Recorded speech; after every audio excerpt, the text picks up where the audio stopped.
Hello, everybody, and welcome to the Seahawk Recap Show. Seahawk game recap for Seahawks versus Eagles on Monday Night Football for Week 15. And please excuse me for a moment. I am so happy. Holy God, that ending to this game was mental. Man, 7-7 never felt so good. Oh my God, our playoff hopes are still alive in this season, and we snap the 4-game losing streak. JSN, I love you.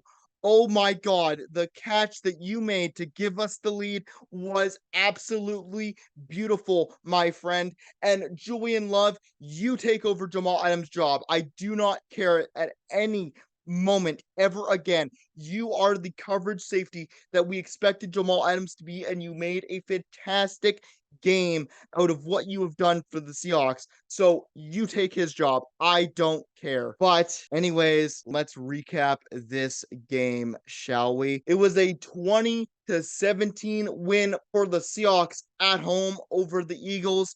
And let's start off with the Seahawks stats, shall we? 298 total yards, 197 passing yards, 101 rushing yards, 5.1 yards per play, 16 first downs. They went 6 for 14 on third down. We didn't go for it on fourth down. We had 59 total plays, 2 sacks allowed, 5 punts, 5 penalties for 35 yards given up, 0 fumbles, 0 interceptions, and 27 minutes and 4 seconds of possession time. This was a decent game from Drew Lock, just a nice game manager game from him. And, that final drive was just insane. Good to see Drew Lock step it up. For the Eagles, they had 321 total yards, 143 passing yards, 178 rushing yards, 4.7 yards per play, 23 first downs. They went 9 for 16 on third down. They went 1 for 1 on fourth down, had 69 total plays, 0 sacks allowed. That's a problem. Our pass rush needs to get in there. They had 5 punts, 5 penalties for 40 yards given up, 0 fumbles, and 2 interceptions. Both were given to us by Julian Love. One was on Quez Watkins that was a lot more questionable. That should probably have been either a holding call on Julian Love or a pass interference call, but he made the pick, so I don't really care. And the other one was on A.J. Brown, just a heave from Jalen Hurts, and Julian Love picks it off. They also had 32 minutes and 56 seconds of possession time. Ryan's focus players. Let's talk about Drew Lock for a moment. He went 22 for 33, had 208 passing yards, 1 touchdown. That touchdown was to JSN for 21 yards, and it was just a thing of beauty. That's the thing about Drew Lock that I really like, is that he's a gunslinger, but the thing that I don't like about Drew Lock as much is that sometimes he'll have passes where he'll be super accurate, he'll be able to fit it into the tight windows, and then other passes he'll either throw overthrow or he'll throw underthrown, and it'll get us into trouble. One example of that is the DK Metcalf. One of his passes, he threw it way lower to the ground than he needed to, and DK Metcalf couldn't catch it. And then another one was a go route or a post route to Tyler Lockett. Tyler Lockett beat his corner and beat Blankenship, the safety, and Drew Lock just overthrew it.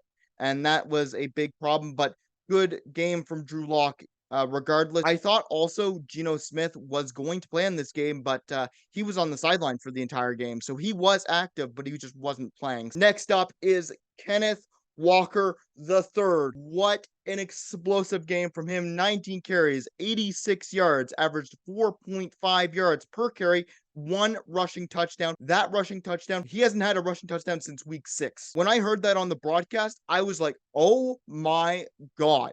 That just shows how bad our offensive run game has been, but awesome to see Kenneth Walker back on the score sheet. Nice job. He also had 3 receptions for 26 yards, averaged 8.7 yards per reception with 0 touchdowns. But man, this guy, when he has the ball in his hands, could be super, super explosive, just cutting through people. and it's just really nice to see. Speaking of things that are really nice to see, DK Metcalf, he comes in and has a very, very good game, and this is why he is a very, very good wide receiver. 5 receptions, 78 yards, averaged 15.6 yards per reception, 0 touchdowns.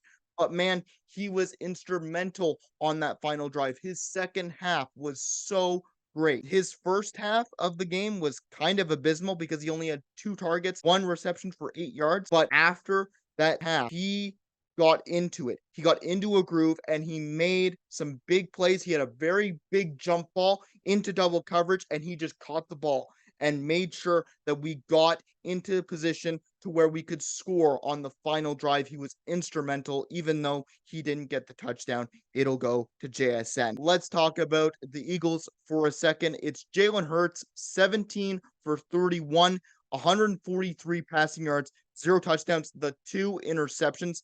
But this is more important. So his passing stats didn't look too great, but his rushing stats, 13 carries, 82 yards, averaged 6.3 yards per carry with 2 rushing touchdowns. The amount of times I saw Jalen Hurts have pressure in his face and just escape it with ease is insane. Not to mention that he was brought down to questionable for this game. We didn't know whether Jalen Hurts was going to play in this game because of an illness. To see that he came into this game with an illness and still put up the numbers that he did, I wouldn't be mad at his performance at all. I know it sucks that he threw 2 interceptions, but man, what can you say? He kept the team in it as long as he could. Next up, we got the running back, DeAndre Swift. What a great game from him, actually. 18 carries, 74 yards, averaged 4.1 yards per carry, 0 touchdowns. DeAndre Swift, man, ever since going from the Lions to the Eagles, this offensive line has really helped him out, and he has really shown that he is a very good power back. Running through tacklers, it's just amazing to watch. It's terrifying as a Seahawks fan because he's running through the entire Seahawks defense. But next up, we got wide receiver A.J. Brown, and he had 5 receptions, 56 yards, 11.6 yards per reception, and 0 touchdowns. But A.J. Brown, another guy who, along with Devontae Smith, those 2 guys are very good wide receivers, very shifty guys, able to cut people down. And considering that our secondary was hurt, like Reek Wood wasn't listed on the injury report for the Seahawks. He was active, but he only played, I think, 2 drives in that entire game because he's obviously dealing with something that takes him out for the majority of the game. So we have to rely on Trey Brown. We have to rely on Michael Jackson. We have to rely on Kobe Bryant. And to see that happen and to see how good our defense held up against these wide receivers, it was really nice to see. So good game from the Seahawks defense, all things considered. And let's talk about the Seahawks defense. Let's talk about Leonard Williams. I think I mentioned this guy in every single episode at this point now. Leonard Williams had a fantastic game. I love him on the Seahawks, and I hope to see him next season in a Seahawks uniform because this guy is just immensely powerful and really fits this kind of Pete Carroll, Clint Hurt kind of defensive scheme that we're going for. 5 solo tackles, 0 assisted, 0 sacks, 0 forced fumbles, 2 tackles for loss, burying DeAndre Swift on 2 different occasions in, I believe, the first half. But man, Leonard Williams was getting pressure. The only issue was Jalen Hurts is a little too fast for him. So even when we were getting pressure, Leonard Williams was doing all he could, getting inside the backfield, trying to get pressure on Jalen Hurts, and that's what caused 2 interceptions. Honestly, I think that kind of these kind of moments were big and instrumental. So good game from Leonard Williams. And we're talking about DB Julian Love. My God, 5 solo tackles, 2 assisted, 0 sacks, 2 interceptions. Like I said, the Quez Watkins interception when Jalen Hurts threw it in the fourth quarter, when he threw it up to Quez Watkins, Julian Love got beat a little bit and kind of grabbed onto Quez Watkins' jersey. That could have been called pass interference or at least holding on Julian Love, but he got the pick anyway. But his makeup speed, the man, I love this man because the more and more I see him on the field instead of Jamal Adams, the more and more I see the heart that Julian Love has. He gets beat and he goes, oh no, I got beat, but I'm never going to give up on this play. And that's exactly what he did in the 49ers game. And that's exactly what he did here. He never gave up on the play. He's always going to try to give us chances to win. And he's a very, very good coverage safety, even when he does get beat, because he tries to get back and he has the effort of a freaking pretty good safety in this NFL. So I love him so much. I want to see more from him next year. I gave it to Bobby Wagner at the linebacker position, and this was a very tough call for me because these linebackers, man, the more and more I see them, that's a weak spot for us. That's a very big weak spot in this Seattle defense I've seen. But I gave it to Bobby Wagner regardless because of how many tackles he had and how much he was affecting the run game. 8 solo tackles, 3 assisted, 0 sacks, 0 interceptions. He's a run stopper, Bobby Wagner. He cannot cover to save his life. He is just a little bit too slow. Even on running backs, he's a little bit too slow. And I've said this probably multiple times now, but I want to see like on passing downs, like on surefire passing downs, like 3rd and 8, 3rd and 10s, 3rd and 9s. Bobby Wagner was kind of a liability in those kind of plays, and we need to do better with that. I would love to see Devin Bush in those spots if at all possible. But good game from Bobby Wagner, regardless, getting those tackles and helping us stop DeAndre Swift and Jalen Hurts in the run game. But next up, let's get to the Eagles defense. Jalen Carter, man, I want to talk about him for a second. Him, Fletcher Cox, and Brendan Graham are just a monster. And don't forget Sweat there. Jalen Carter, 1 solo tackle, 1 sack, 0 forced fumbles. His ability, like his stats don't tell the full story. This guy is a big time athlete. For that sack in the 4th quarter, he tore through Anthony Bradford like it was nothing. Like he was paper mache. And to have 5 sacks, I believe, on the season now, I believe that's what they said on the broadcast. 5 sacks for Jalen Carter in his rookie season is just immense, man. Like he's such a good talent, and I can't wait to see what he does for the Eagles D line in the future. And let's get to DB, and it's safety Sidney Brown, 4 solo tackles, 2 assisted, 0 sacks, 0 interceptions. But he is one of the main reasons why DK Metcalf in the first half of the entire game was not getting going. He was always there on DK Metcalf, trying to break up passes, trying to get things going. And he's a very interesting safety because he can also help out in the run game. So he's very good at tackling, and it showed. It's really nice to see the safeties stepping up. Let's talk about linebacker, and it's Nicholas Morrow, another guy crucial in stopping Kenneth Walker in the run game. It didn't always work out, but even on Charbonnet too. Like Charbonnet got stuffed at one point in the game because Nicholas Morrow just came up and stood him up completely. 5 solo tackles, 3 assisted, 0 sacks, 0 interceptions. Just another linebacker that is just so ferocious. He was all over the place. He was breaking up some passes that could have been easy catches, and he was again instrumental in the run game against Zach Charbonnet and Kenneth Walker. Let's get into Ryan's final thoughts. What went well? We snap the 4-game losing streak. Leonard Williams played his heart out this week. If we didn't have him on the team, I don't think we would have won this game at all, because after losing Uchenna Nwosu, getting a guy like Leonard Williams and having that kind of like veracity on that D line was so much more needed than we ever thought we would need, because like the linebackers just haven't been getting in for sacks. Like Boya Mafe hasn't been doing that great ever since Uchenna Nwosu went down. Bringing in a guy like Leonard Williams, at least we're getting some pressure. So nice game from Leonard Williams. Drew Lock, although he did have some very interesting throws in this game that could have led him into some trouble, the final drive was awesome to watch. His throw to JSN was one of the most beautiful throws I have ever seen. His throw to DK Metcalf in double coverage, the amount of trust he had in DK to go up and grab that ball, it was insane. Also, speaking of DK, him causing 2 pass interference calls, drawing those 2 calls was instrumental. That's why he was being locked up, because they know that they need to commit a penalty against DK Metcalf to make sure that he can't get going. And he made sure that he was a problem even when he wasn't getting the targets that he deserved. Julian Love, after seeing the game that Julian Love just had, I don't care. Move Jamal Adams to linebacker. Let him take Darrell Taylor's spot and just move him to linebacker.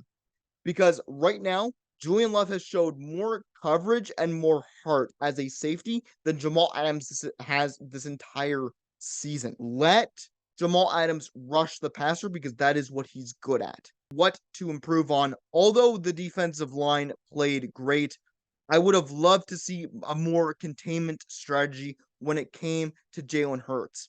Even when he was sick as a dog this game, we just allowed him to run all over the place. 82 yards of rushing. He was the best rusher on the Eagles' offense. We need a more containment strategy so that even when he is hurried, we can at least not make him escape the pocket with ease.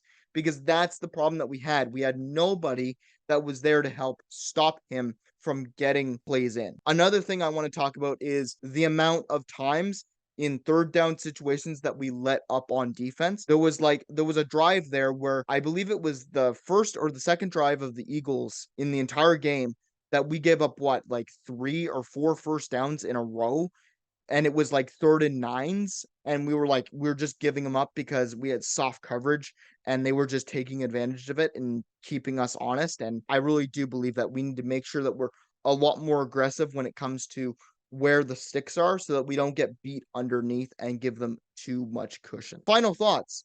A little too close for comfort, so that's not really good for my mental and physical health, but I'll take the win.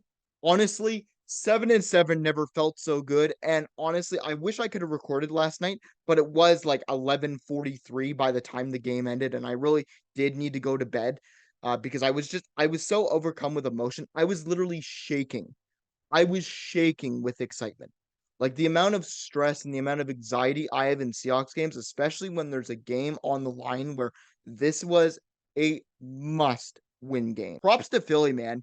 You guys are an awesome team. I know you guys lost this game, but even with an illness like Jalen Hurts, again, I can't speak enough about Jalen Hurts. You know, he kept you guys in this game until the final drive of the game. Whether you think that he shouldn't have heaved the ball downfield and got picked off is kind of irrelevant because he scored 2 rushing touchdowns for you guys in this game. He kept you guys in this game as long as he could, even when he was sick. I know you guys are in a bit of a slump right now. When it comes to your on-field play, your record really kind of doesn't match up. Your defense has been in a bit of a no man's land in terms of a little bit of a flux situation where now Matt Patricia is calling the defensive plays, and it's kind of like, oh, what are we gonna do? This is kind of like panic time because we can't we can't turn the ball over as much as we have been on offense and then not take the ball away on defense, which has been a big problem. Jalen Hurts has really had a bunch of interceptions this season, like a lot more than he should. Coming into the game, he had 5 interceptions in 2022, and now he has 15 in 2023. So he has 10 more than he ever has. And, you know, that's been a real big struggle for you guys. But I think you guys can fix that coming into the playoffs. There's a reason why you guys are 10-4. Like, you guys are no slouches. You guys almost beat us on a 4-game skid. We really needed to win, and I think that's why we won, because now our backs were against the wall and we needed to win. So I think that's exactly why we won. But I think you guys can make it out alive too. I don't think this slump will last too long. And I really hope that you guys will make some noise in the playoffs. And I hope that we meet in the playoffs in the NFC Championship game, and we can have a real good fun time in the playoffs. Anyways, that is it for the Seahawk recap show. Seahawks versus Eagles on Monday Night Football. Next up, I believe, have the Steelers. So we need to keep winning, build on this momentum, guys, and finish strong. Because if we go 9-8, I don't like our chances. So we need to go 10-7. Let's get it done. Go Hawks, go! And I will see you on Saturday for News of the Week, episode number 19.